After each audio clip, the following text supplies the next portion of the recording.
Next concept, that is matching concept. It is very important concept of accounting concept. According to this concept, that revenue earned should be matched with the expenses incurred in earning it and should be reported in the same accounting period. It is important to calculate net profit. Okay, then अब समझते हैं कि इस पे क्या बोल रहे हैं.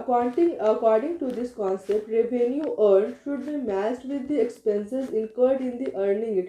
मीन्स जिस ईयर हम रेवेन्यू अर्न किए उसी ईयर हमें एंट्री कर देना है रेवेन्यू का, जो भी हम रेवेन्यू अर्न किए और सेम अकाउंटिंग पीरियड में जो भी हमारे एक्सपेंसेस है उसे भी हमें उसी ईयर मीन्स मैचिंग कॉन्सेप्ट में जो भी हमारे रेवेन्यू है और एक्सपेंसेस है उस ईयर का हमें उसी ईयर पे एंट्री कर देना है जिस ईयर पे हमने अर्न किया है. उस सेम अकाउंटिंग पीरियड पे हमारा मीन्स वो एंट्री हो जाना चाहिए.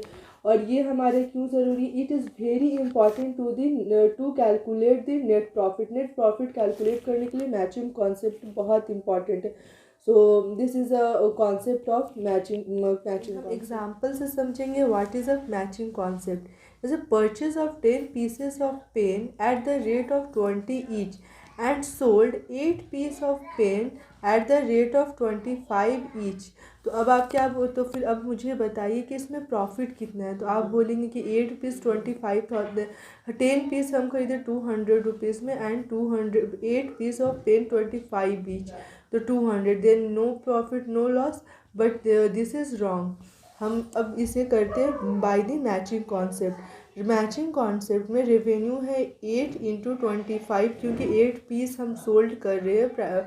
हम अपना पेन कितना सोल्ड करें 8 पीस, तो 8 into 25 equal to 200 and less cost of goods sold. जो हमारा सोल्ड हुआ है बस उतना ही. जैसे 8 पीस सोल्ड हुआ, हम परचेज 10 पीस कर रहे थे पर सोल्ड कितना हो रहा है हमारा 8 पीस सोल्ड हो रहा है, 2 पीस सोल्ड नहीं हो रहा.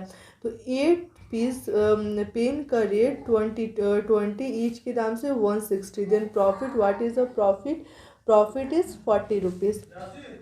और 2 piece of pen which is not sold transfer to inventory account. Inventory will be taken to balance it as closing stock. Closing stock में हम बैलेंस शीट में हम क्लोजिंग स्टॉक में एज ए असेट्स उसे